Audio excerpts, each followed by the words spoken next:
Okay, welcome pong muli dito sa ating munting YouTube channel.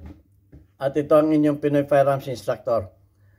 Okay, kinongratulate na agad tayo ni Sir Noli Peace America. 47 subscribers na, 47,000 subscribers na tayo. At maraming salamat Sir Noli sa iyong suporta sa ating YouTube channel. Sa muli mong pagpapadala sa ating GCash number. Intayin mo lang yung yung video ng feeding program na inisponsoran mo. Okay, at maraming salamat sa lahat ng mga sumusuporta sa ating YouTube channel. At patuloy lang tayo sa ating charity works. Ang ating YouTube channel ay para sa pang-charity. At gusto ko lang, di na muna ako magpapatalastas ngayon. Gusto ko lang munang korekin yung comment ni Benigno Bismar. Ang sabi niya, huwag kang maniwala sa instructor na yan na nagsabi sa iyong ipapahama ka lang niyan. Wala siyang alam, pero kung gusto mo talaga dalhin sa loob ng kotse ang iyong baril at aalis ka ng bahay, ikaw din mahuhuli ka, magsisisi ka. Kasi meron ditong nag-comment. Tama naman yung comment niya eh. Wala namang mali doon sa comment niya. Ang sabi ni Helsinki Garcia ay pwede bang ilagay ang baril sa kotse? Pwede bang ilagay ang baril sa kotse? Ang baril kahit walang PTC4. So, tama naman yung comment dito ni Benigno Bismar. Hindi pwede, makakasuwang ka kapag nahuli ka ng baril sa loob ng kotse at wala kang PTC. Pero kung ang kotse mo ay hindi mo naman ilalabas ng iyong bakuran at nasa loob ng iyong baril, okay lang. Okay, tama naman yung comment niya. So dinagdagan ko lang yung comment niya. Sabi ko, ang sabi sa batas, itong comment ko ang sabi sa batas, hindi pwedeng ma-search ang private car nang walang probable cause. Yun ang sabi sa batas.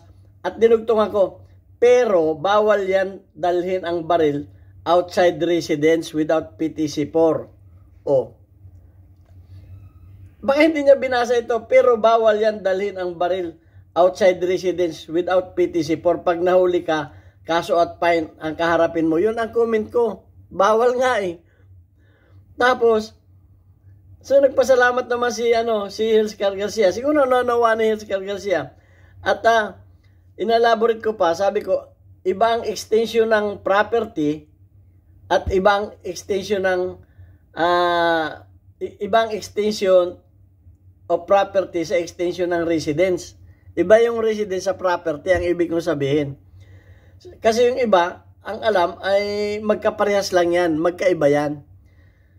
So, nag-comment naman si na huwag ka maniwala, baka hindi mo naman binasa yung comment ko.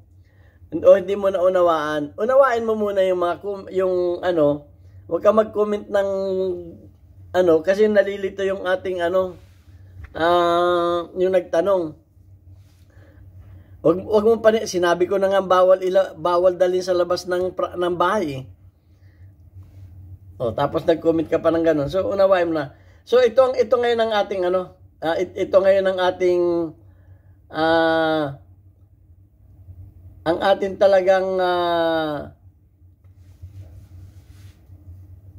topic ngayon, ang ating content ay mula sa katanungan ni Marlon Dio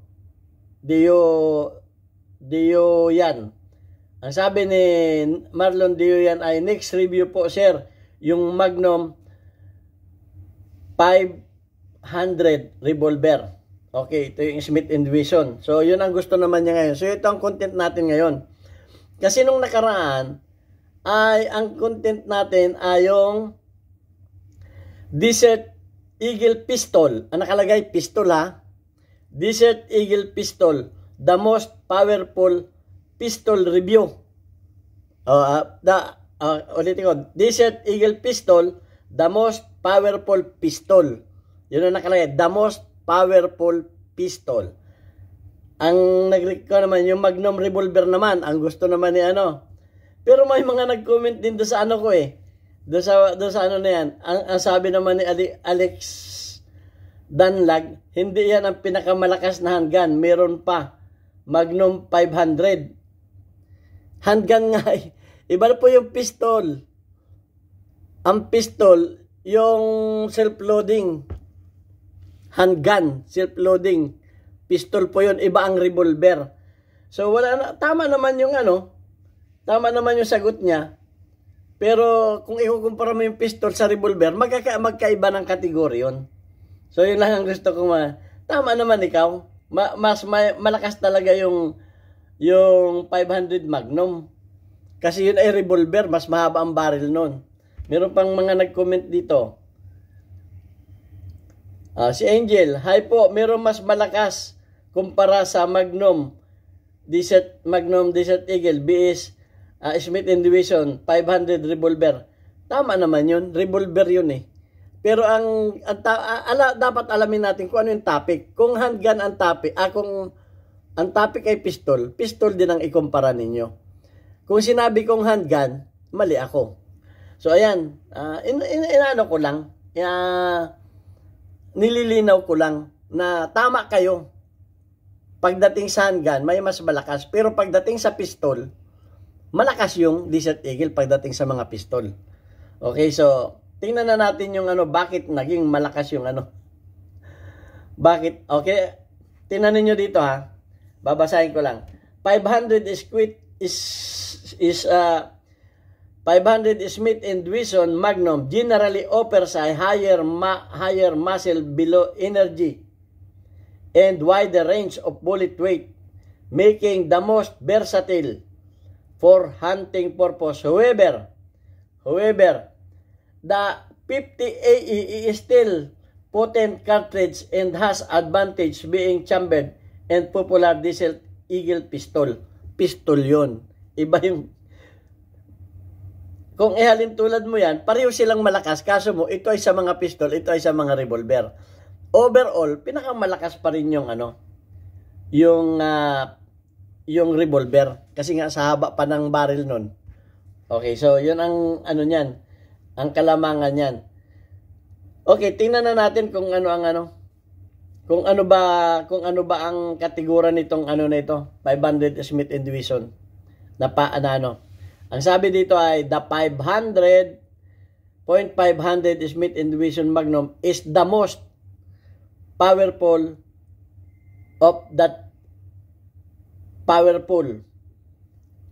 sa mga revolver. Yan ang sabi dito. At kung titingnan natin ang talagang kategory nito, ito ang sabi. The Smith & Wesson Model 500, the most powerful commercially available handgun, firing the 500 Smith & Wesson Magnum cartridge, designed for big game hunting with significant muzzle energy that vastly exceed common cartridge like the Magnum 44. So walang panama dito yung ibang mga ibang mga cartridge na Magnum 44. Ito na yung pinakamalakas na Dahil ang sabi dito ay mas mabigat. Alam naman natin na pag mas mabigat ang tumama, mas devastating, yung mas nakakasira, kumbaga. So, pagdating talaga sa mahangahan gun,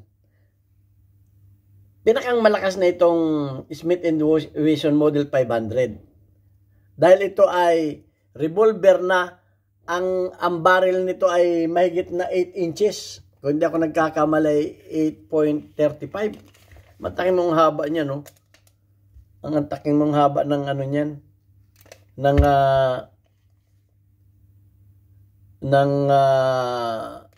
barrel niya, no? Yan ang barrel niya, no? Mahigit isang dangkal ko ang haba ng barrel.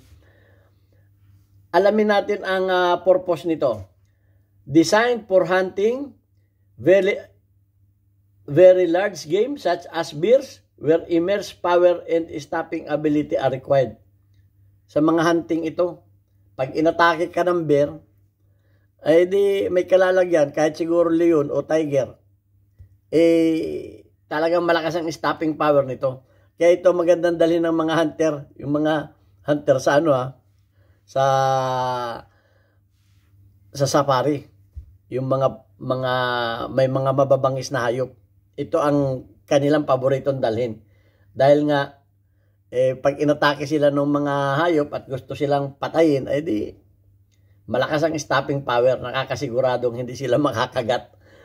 Okay, ang performance nito, the 500 Smith & Wesson Magnum cartridge has a large power column allowing it to propel heavy bullets at a high velocity, delivering substantial muscle energy comparable to powerful rifle cartridge.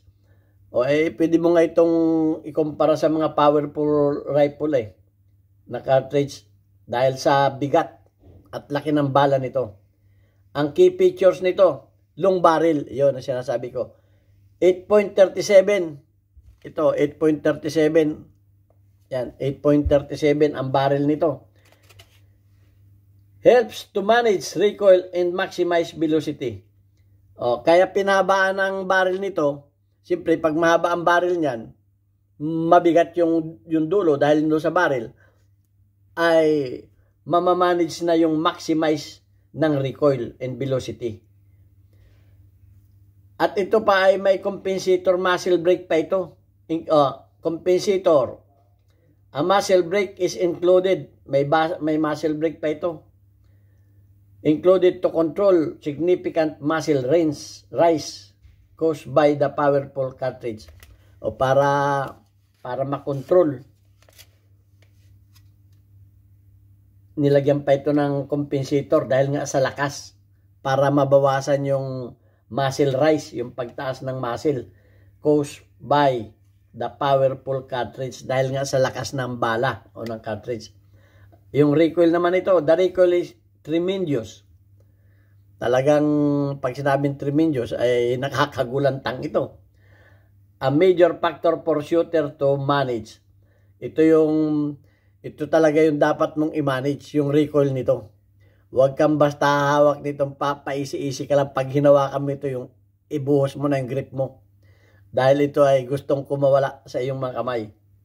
Okay, kaya nga nasubukan ko yung 50 caliber na Desert Eagle ayaw ko nang ulitin Kasi parang tatamaan ako nung recoil ng baril So, yun. Alamin natin kung bakit ito ay most powerful. Ang sabi dito, bakit ito ay most powerful? It was engineered from the start to be the most powerful production handgun cartridge available a little it hold. Yun. Talagang dinesign ito ng mga engineer para makuha yung powerful production handgun. Talagang ito sinadya na gawing pinakang powerful na handgun.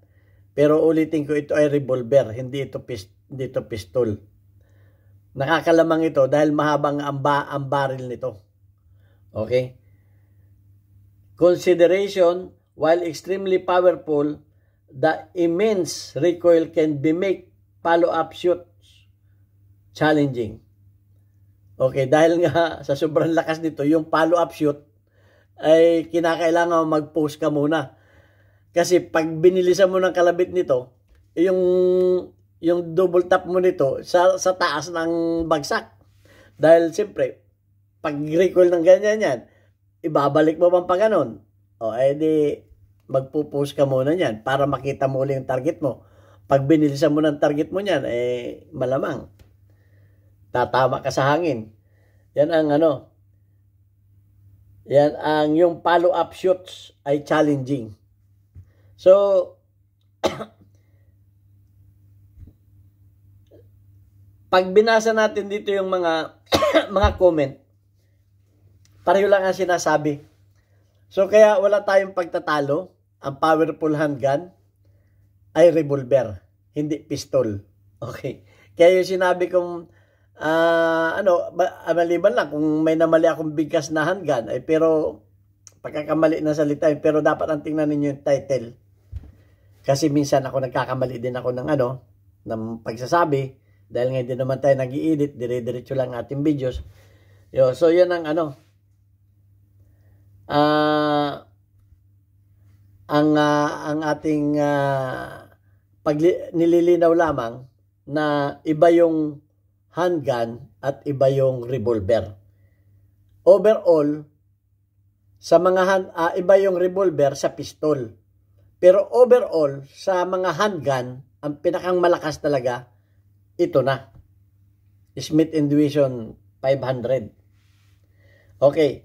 What is the most powerful handgun in existence? For the production arms, the most powerful handgun in a single action revolver family might just be Magnum Research Massive can be chambered in 500 Smith & Wesson. So yan. Sana naunawaan na natin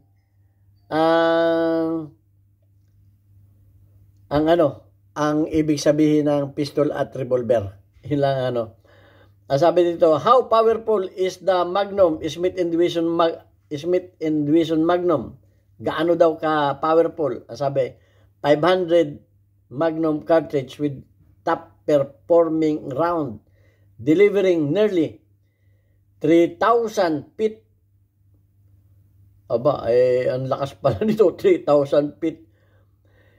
LBF to 4,000 J of muscle energy. Ay po, ang lakas ng muscle energy nito 3,000 to 4,100 from standard. Ang standard lang from standard 8.37 inches. Meron pang 9.5 millimeter barrel. Ay sus, ay talagang napakalakas nito.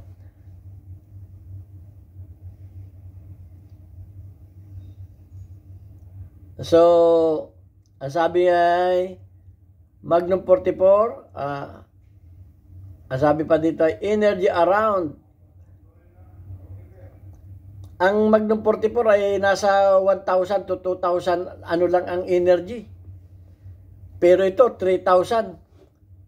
Ay mahigit pandubli to 3,800 hanggang 4,000. Yan ang ang muscle energy. So malakas talaga. Wala nang ang sabi dito, ito na pinakamalakas na revolver. Handgun. Pero ito ay revolver. So wala na tayong ibang papatunayan pa dito. Talagang ito na pinakamalakas. So yun. At sana naunawaan natin kung ano yung revolver at ano yung pistol. Okay? Yung lamang gusto tama yung inyong mga tama yung inyong mga comment. Gusto ko lang malaman na iba yung revolver at iba yung pistol. Tama naman yung mga comment ninyo. Hindi naman ako kumukontra doon. At talaga nabasa naman natin, yan ang pinakang most powerful handgun. Ulitin ko, ang most powerful handgun ay revolver. Hindi po pistol. Yun ang tama doon. Okay, so maraming salamat sa inyo lahat. At congratulations din sa atin lahat dahil tayo ay umabot na sa 47K na mga subscribers. Yan, ang katotohanan dyan. Kaya patuloy lang tayo sa ating pag-charity. Actually, may mga charity pa tayo na may mga charity videos tayong ilalabas. Una na yung feeding program na Papa Burger na in-sponsor ni Sir Noli P. America. At ibabalita ko rin sa inyo, may nabili akong 1 hektaryang lupa mula sa aking kinita dito sa aming kumpanya. Hindi galing sa YouTube Na yan ay ipagkakaloob ko sa mga katutubong mangyan na walang lupa dahil ang mga katutubong mangyan sa Mindoro ay inagaw ng mga yung mga nawalan na sila ng lupa dahil inaagaw ng mga taong hindi man katutubo. So wala na sila ngayong mataniman na lupa. At meron pa akong nabalitaan na isang pamilya na nagtanim tapos nung nagtanim yung mga katutubo ay pinalayas na sila nung napapakinabangan na yung mga tanim.